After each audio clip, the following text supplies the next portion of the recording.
ചെയ്തുകൊള്ളുന്നു.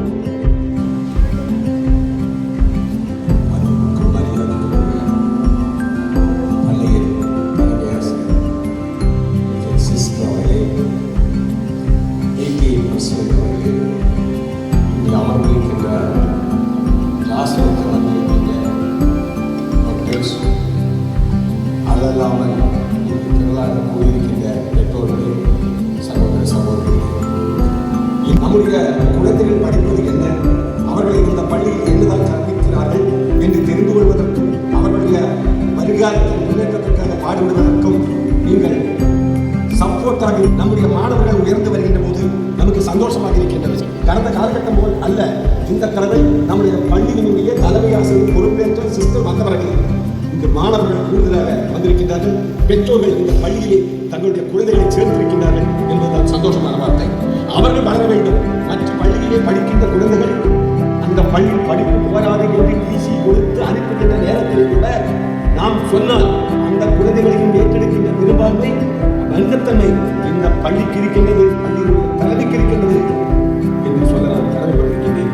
காலகாலங்களாக நாம் கற்பிக்கின்ற படிப்பு புத்தகத்தில் இருக்கின்ற படிப்பு ஒழுக்கம், மாணவர்களிடத்திலே ஒழுக்கம் வேண்டும்.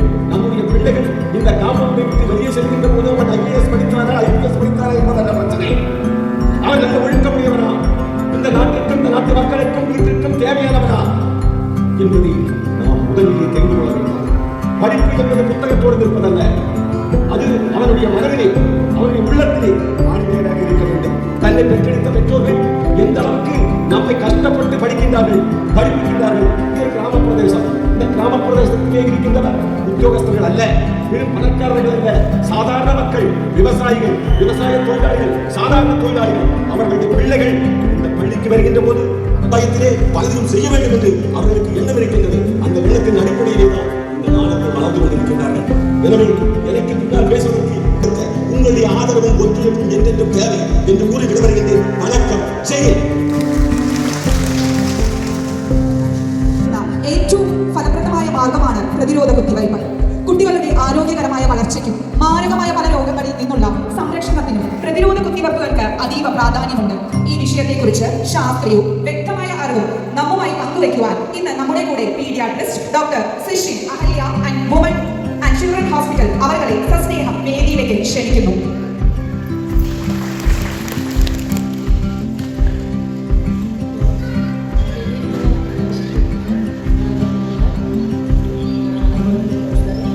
ഭാരവാഹികൾ, എൻ്റെ പ്രിയപ്പെട്ട കുട്ടികളെ, രക്ഷിതാക്കളെ, ഞാൻ അഹല്യയിൽ റെസിഡന്റ് മെഡിക്കൽ ഓഫീസറായിട്ട് പീഡിയാട്രിക്സ് ഡിപ്പാർട്ട്മെൻറ്റിൽ വർക്ക് ചെയ്യാണ്.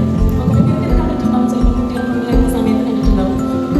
ഇമ്മ്യൂണൈസേഷനെ പറ്റിയാണ്,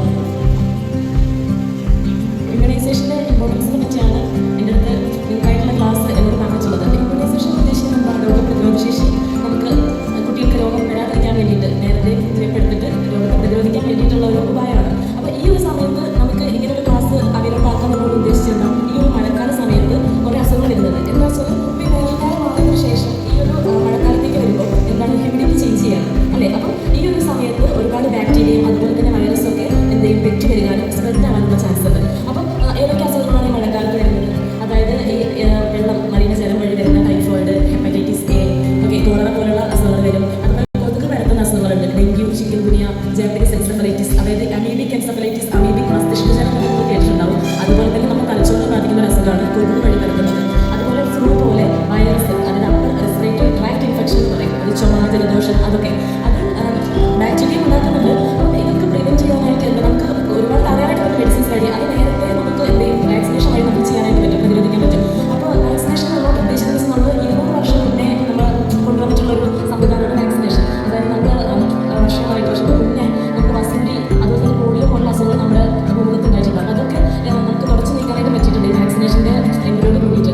അപ്പോൾ ഈ പോളിയോക്ക് ഇപ്പോൾ നിർമ്മാർജ്ജനം ചെയ്തിട്ട് ഇന്ത്യയിൽ 2014 നമ്മൾ ഇന്ത്യ അതിൻ്റെ വിമുക്തി നേടിയിട്ടുണ്ട്. പോളിയോ നമ്മുടെ രാജ്യത്ത് നിന്ന് മാറിയിട്ട്. അപ്പോൾ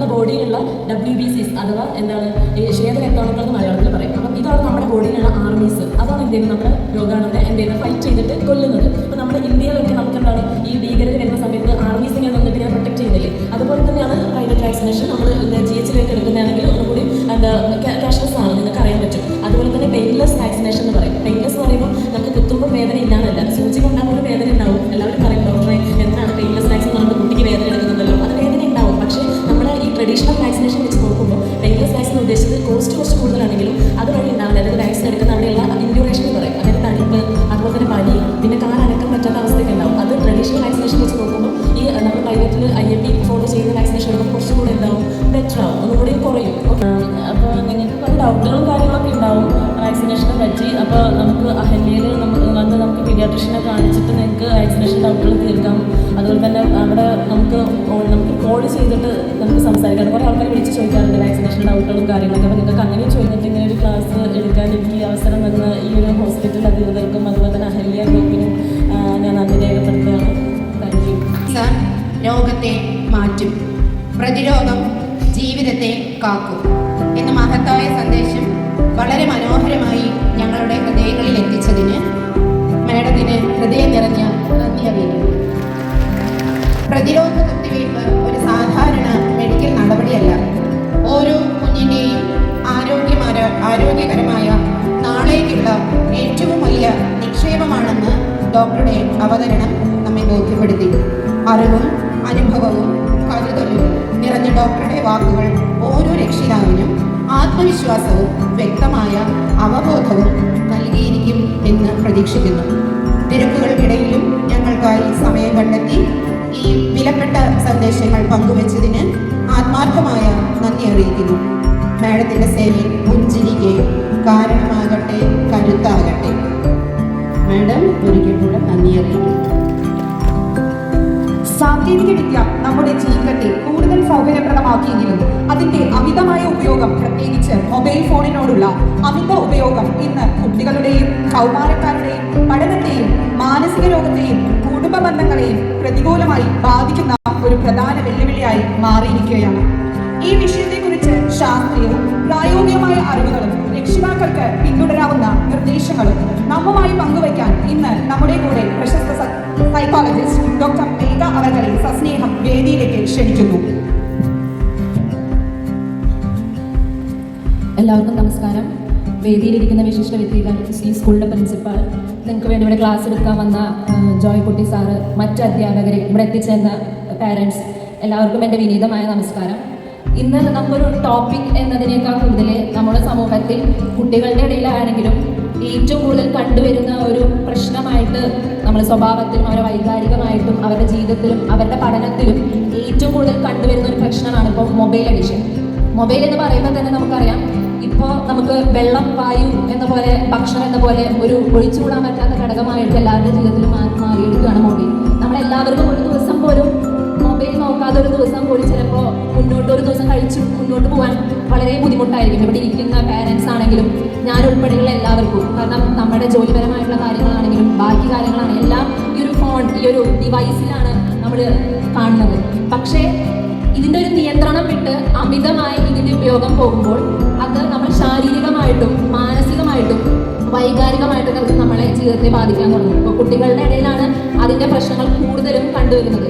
പലപ്പോഴും നമ്മൾ കുട്ടികളുടെ സ്വഭാവത്തിൽ വരുന്ന വ്യത്യാസങ്ങൾ ചില പാരൻസ് നോട്ടീസ് ചെയ്യാറില്ല. നമ്മൾ കൗൺസിലിങ്ങിന് പല കുട്ടികളെയും കൊണ്ട് പല പാരൻസും വരുമ്പോൾ എല്ലാവരും പറയുന്ന ഒരു കംപ്ലൈൻ്റ് ആണ്, എൻ്റെ കുട്ടി 1ാം ക്ലാസ് 2ാം ക്ലാസ് വരെ നല്ലോണം പഠിച്ചിരുന്നു, പിന്നെ എന്താ പറയുക, പഠിക്കാൻ നല്ലോണം ബാക്കിലോട്ടായി, ഇപ്പോൾ എന്ത് പറഞ്ഞാലും അവന് ക്ഷമയില്ല. പെട്ടെന്ന് പിന്നെ കുട്ടികളുടെ ഓവറായിട്ടുള്ള എനർജിയെ ഭയങ്കര പാരൻസ് പ്രോത്സാഹിപ്പിക്കാറുണ്ട്. അവർ ഭയങ്കര എനർജറ്റിക് ആണ്, അവരൊരു ഭാഗത്ത് അടങ്ങി ഒതുങ്ങി നിൽക്കുന്നത് ഇഷ്ടമല്ല, അവർ എപ്പോഴും ചാടി തുള്ളിച്ചാടി ഭയങ്കര ആക്റ്റീവായിട്ട് നിൽക്കുന്നുണ്ട്. പക്ഷെ അതിന് ഗുണമുണ്ട് എന്നാണ്. അതുപോലെ തന്നെ ദോഷം, ആ എനർജി ഏത് ടൈപ്പ് ഓഫ് എനർജിയാണ് അല്ലെങ്കിൽ ഏത് രീതിയിലുള്ള എനർജിയാണ്, അതുപോലെ ഹൈപ്പർ ആക്റ്റീവ് ആയിട്ടുള്ള എനർജി ആണോ എന്നൊക്കെ പല പാരൻസിനും അവർക്ക് ഇതിനെപ്പറ്റി പൂർണ്ണമായി അറിയാതെ പോകുന്നുണ്ട്. സോ മൊബൈൽ അഡിക്ഷൻ എന്ന് പറഞ്ഞ ടോപ്പിക്കിലൂടെ അല്ലെങ്കിൽ ആ ഒരു ഇതിലൂടെ നമ്മൾ കൂടുതൽ കടക്കുമ്പോൾ ഏറ്റവും കൂടുതൽ നമ്മൾ മനസ്സിലാക്കേണ്ടത് ഈ കുട്ടികളിലെ സ്വഭാവത്തിലും വൈകാരികമായിട്ട് വരുന്നതും അതുപോലെ അവരുടെ ചിന്തകളിലും ശാരീരികമായിട്ടൊക്കെ എന്തൊക്കെ ബുദ്ധിമുട്ടുകൾ ഈ എഡ്യൂക്കേഷനിൽ അവരുടെ വളർച്ചയുടെ ആ കാലത്ത് കണ്ടുവരാറുണ്ട്, അല്ലെങ്കിൽ എന്തൊക്കെയാണ് നമ്മൾ ആസ് എ പാരൻസ് നമ്മൾ ശ്രദ്ധിക്കേണ്ടത് എന്നാണ്. ഇപ്പോൾ നമ്മൾ മൊബൈൽ അഡിക്ഷനെ പറ്റിയിട്ട് പറയുമ്പോൾ ഏറ്റവും ആദ്യം ബോധവൽക്കരണം കൊടുക്കേണ്ടത് പാരൻസിന് തന്നെയാണ്. നമ്മൾ നേരത്തെ സാറ് പറഞ്ഞ പോലെ ചില കാര്യങ്ങൾ നമുക്ക് കുട്ടികളോട് മാത്രമായിട്ടും ചില കാര്യങ്ങൾ പാരൻസിനോട് മാത്രമായിട്ടും പറയേണ്ട കാര്യങ്ങളാണ്. അപ്പോൾ അതിതുപോലെ ചിലത് സാറ് പറഞ്ഞ പോലെ അധ്യാപകരോട് മാത്രം പറയേണ്ട കുറച്ച് കാര്യങ്ങളാണ്. അപ്പോൾ അതുകൊണ്ട് നമുക്ക് കുട്ടികളെയും പാരൻസിനെയും വേദനിപ്പിക്കാത്ത രീതിയിൽ നമുക്ക് ഇതിൻ്റെ കുറച്ചൊരു ദൂഷ്യഫലങ്ങൾ പറയുകയാണ് ഏറ്റവും ഉചിതം. അപ്പം നമുക്ക് ഈ കുട്ടികളിൽ ഉണ്ടാകുന്ന ഏറ്റവും ആദ്യം നമുക്ക് നോക്കുകയാണെങ്കിൽ ബിഹേവിയറൽ പ്രശ്നങ്ങൾ. നിങ്ങളുടെ കുട്ടിയിൽ ഏറ്റവും കൂടുതൽ കണ്ടുവരുന്ന ബിഹേവിയർ പ്രശ്നങ്ങൾ അല്ലെങ്കിൽ എന്താണെന്ന് നിങ്ങൾ നോട്ടീസ് ചെയ്തിട്ടുണ്ടോ എപ്പോഴെങ്കിലും? എന്തെങ്കിലും ഇപ്പോൾ അമിതമായിട്ട് ഫോൺ ഉപയോഗിക്കുമ്പോൾ, അല്ലെങ്കിൽ നമ്മൾ ഏതെങ്കിലും സ്കൂൾ വിട്ട് വന്നാൽ ഫോൺ ചോദിക്കാത്ത, സ്കൂൾ വിട്ട് വന്നാൽ അവരെ ഭക്ഷണം കഴിച്ച് യൂണിഫോം ഊരി കുറച്ച് സമയം ഫോൺ തരൂ, ഉടൻ തന്നെ കുറച്ച് സമയം ഫോൺ തരൂ എന്ന് ചോദിക്കാത്ത മക്കൾ, അത് വളരെ നല്ല കാര്യമാണ്. പക്ഷെ ഒരുവിധം എല്ലാവരുടെ മക്കളും എന്ത് ചെയ്യും? സ്കൂൾ വിട്ട് വന്ന് അവരത് ആദ്യം ചോദിക്കുന്ന ഘടകം ഭക്ഷണം ആവില്ല, ഏതെന്നുണ്ടെന്ന് ഓർക്കാൻ പറ്റും. അങ്ങനത്തെ ഒരു ദിവസം ഇപ്പൊ റീസെന്റ് ഏതായിരുന്നു, എന്നായിരുന്നു എന്ന് ഓർക്കാൻ പറ്റും. ചിലപ്പോൾ ചിലർക്ക് അത് കുറേ മുന്നേ ആയിരിക്കാം. ചിലപ്പോൾ എല്ലാവരും അവരുടെ ജീവിതത്തിന്റെ ഭാഗമായി കഴിഞ്ഞു ടി വി കണ്ടുകൊണ്ട് ഫോൺ കാണുക, അല്ല ഭക്ഷണം കഴിക്കുക, അതേപോലെ തന്നെ ഫോൺ ഭക്ഷണം കഴിക്കുക. പരസ്പരം അങ്ങോട്ടും ഇങ്ങോട്ടും ഭക്ഷണം കഴിക്കുമ്പോൾ അല്ലെങ്കിൽ കൂട്ടായി നിൽക്കുന്ന കാര്യങ്ങളിൽ ഒരു പാരൻസ് ആൻഡ് ചിൽഡ്രൻസ് തമ്മിൽ കമ്മ്യൂണിക്കേഷൻസ് വളരെ കുറഞ്ഞു വരികയാണ് ഇന്നത്തെ കാലത്ത്. സോ അത് തന്നെ എന്താണ്, വീട്ടിൽ നിന്ന് തന്നെ നമുക്ക് എന്താണ് കുട്ടികളുടെ ഒരു അഡിക്ഷനിലോട്ടുള്ള കാര്യങ്ങൾ സ്റ്റാർട്ട് ആവുകയാണ് ചെയ്യുന്നത്. അപ്പം നമ്മളും അതാണ് അറിഞ്ഞു അറിയാതെ അതിനെന്ത് ചെയ്യണം, പാരൻസ് ഒരു കോർ കാരണം അല്ലെങ്കിൽ ഒരു കാരണമായി മാറുകയാണ് ചെയ്യുന്നത്. അപ്പം നമ്മൾ സൈക്കോളജിയിൽ ഇതിനെക്കുറിച്ച് ഡീപ്പായിട്ടൊക്കെ പറയുകയാണെന്നുവെങ്കിൽ ഇന്നത്തെ വരുന്ന പല കുട്ടികളിലും ഒരു 50% കുട്ടികളിലും എന്തുണ്ട്, ഈ മൊബൈൽ അഡിക്ഷൻ അല്ലെങ്കിൽ അമിതമായിട്ടുള്ള മൊബൈൽ ഉപയോഗം കാരണം വരുന്ന പല മെന്റൽ ഡിസോർഡേഴ്സും കണ്ടുവരാറുണ്ട്. ആദ്യമായി അവരുടെ സിംറ്റംസിലോട്ട് പോകാൻ ബിഹേവിയറൽ സിംറ്റംസ് കൂടുതലും കാണും. ബിഹേവിയറൽ സിംറ്റംസ് പറയുമ്പോൾ അവർക്ക് അടങ്ങിയതിന് ക്ഷമ ഉണ്ടാവില്ല. നമ്മൾക്ക് ഒരു 10 മിനിറ്റ് ഒരു കുട്ടിക്ക് വെറുതെ കസേരയിൽ ഇരിക്കാനോ ഒന്നും ചെയ്യാതെ വെറുതെ കുറച്ച് സമയം കസേരയിൽ ഇരിക്കാൻ പറഞ്ഞാൽ നമ്മുടെ കുട്ടികൾക്ക് ഇന്നത്തെ കാലത്ത് ക്ഷമയില്ല. അതേപോലെ തന്നെ എന്താണ്, അവർക്ക് ഇറിറ്റബിൾ ആയിരിക്കും, അവർക്ക് അമിതമായിട്ടുള്ള ദേഷ്യം കാണും. അതേപോലെ തന്നെ എന്താണ്, അവരുടെ സ്കൂൾ പെർഫോമൻസസിൽ മാർക്കുകളിൽ ഒക്കെ വളരെയധികം വ്യത്യാസങ്ങൾ കാണും. പിന്നെ മുന്നേ ഒക്കെ ചെയ്യാൻ പറ്റുള്ളൂ അനുസരിക്കാനുള്ള ഒരു ഫ്രണ്ട്ഷിപ്പ് ബോണ്ടിങ് നമ്മുടെ പാരൻസിന് ഉണ്ടാവുള്ളൂ കുട്ടികളും തമ്മിൽ. സോ മൊബൈൽ അഡിക്ഷൻ നമ്മൾ ടോപ്പിക് എടുക്കുന്ന പറഞ്ഞില്ല, ഏറ്റവും ആദ്യം ഫാമിലിയെ അത് ഇംപ്ലിമെന്റ് ചെയ്യും, ഓരോരുത്തരും ഇംപ്ലിമെന്റ് ചെയ്യുക. അതിന് വലിയ വ്യത്യാസങ്ങൾ എന്ത് ചെയ്യുന്ന കുട്ടികളിൽ കാണാൻ സാധിക്കുന്നതാണ്. ഇന്ത്യയുമായിട്ട് കണ്ടുവരികയാണെങ്കിൽ നിങ്ങൾ വളരെ സീരിയസ് ആയിട്ട് അത് നോട്ടീസ് ചെയ്ത് വേണ്ട കാര്യങ്ങളും വേണ്ട പ്രിക്കോഷൻസും എടുക്കാൻ മറക്കരുത്. ഇത്രയുമാണ് ജസ്റ്റ് ഓർമ്മിക്കുന്നില്ല. ഈ അവസരം തന്ന സെന്റ് മാർട്ടിൻ സ്കൂളിലും ഇവിടുത്തെ പ്രിൻസിപ്പളിനും മറ്റു ഭാരവാഹികൾക്കും എനിക്ക് നന്ദി രേഖപ്പെടുന്നു. നന്ദി, നമസ്കാരം. What a all adjectives we can say, ma'am. Wonderful, inspirational, motivational, thoughtful. support എന്നൊന്നും എഴുതാൻ പറ്റുന്നില്ല. കാരണം എന്താണെന്ന് വെച്ചാൽ മൊബൈലിലാണെങ്കിൽ അവർക്ക് പെട്ടെന്ന് അത് വായിച്ച് മനസ്സിലാക്കാൻ പറ്റും. യൂട്യൂബിൽ ക്ലാസ്സുകൾ കേൾക്കാൻ പറ്റും. ക്ലാസ്സിലെടുക്കുന്ന ടീച്ചേഴ്സിൻ്റെ ശബ്ദം കേൾക്കുന്നതിനേക്കാൾ അവർക്ക് കൂടുതൽ ഇഷ്ടം മൊബൈലിൽ കൂടെ കേൾക്കുന്നത്. അപ്പോൾ ഇന്നത്തെ ലോകം അത്രയും വളർന്നു വന്നിരിക്കാം. നേരത്തെയുള്ള ഒരു സ്ലോഗൻ പറയാം, നോ ഓക്സിജൻ നോ ലൈഫ്. അത് മാറിയിട്ട് ഇപ്പോൾ വന്നിരിക്കുന്നത് no mobile no life. Mobile ഇല്ലെങ്കിൽ ലൈഫില്ല. അത് കുഞ്ഞുകുട്ടിയാണെങ്കിലും ശരി, വലിയ ആളുകളാണെങ്കിലും ശരി. ഈ ഇരിക്കുന്ന ആളുകളിൽ ഇത്രയും നേരത്തെ ഈ ഒരു സ്പീച്ച് നടന്നുകൊണ്ടിരുന്നപ്പോഴും ടീച്ചേഴ്സ് അടക്കം ഒരുപാട് പേര് അപ്പോഴും മൊബൈലിൽ തന്നെയായിരുന്നു. അതായിരുന്നു വേദനിപ്പിക്കുന്ന ഒരു കാഴ്ച. ഞങ്ങളുടെ ടീച്ചേഴ്സും ഈ ഇരിക്കുന്ന പാരൻസും മൊബൈലിലായിരുന്നു. അപ്പോൾ ഇത്രയും നല്ലൊരു സ്പീച്ച് തന്ന മാഡത്തിന് ഹൃദയം നിറഞ്ഞ നന്ദി പറയുന്നു. ഇത്രയും പ്രതീക്ഷ വിദ്യാലയത്തിന്റെ എല്ലാ പ്രവർത്തനങ്ങൾക്കും കരുത്തും ദിശാബോധവും പകരുന്ന നമ്മുടെ ആദരണീയ ഹെഡ് മിസ്ട്രസ് സിസ്റ്റർ ബ്രിജിറ്റ് അവരെ വേദിയിലേക്ക് സസ്നേഹം സ്വാഗതം ചെയ്യുന്നു. വേദിയിലിരിക്കുന്ന ജോയ്ക്കുട്ടി സാർ, അഹല്യ ഫാമിലിയിൽ നിന്നുള്ള doctors, Sahadevan sir, Ranjith sir, Mahendran, Kumar, Viswanathan sir, സ്നേഹമുള്ള അധ്യാപകരെ, മാതാപിതാക്കളെ,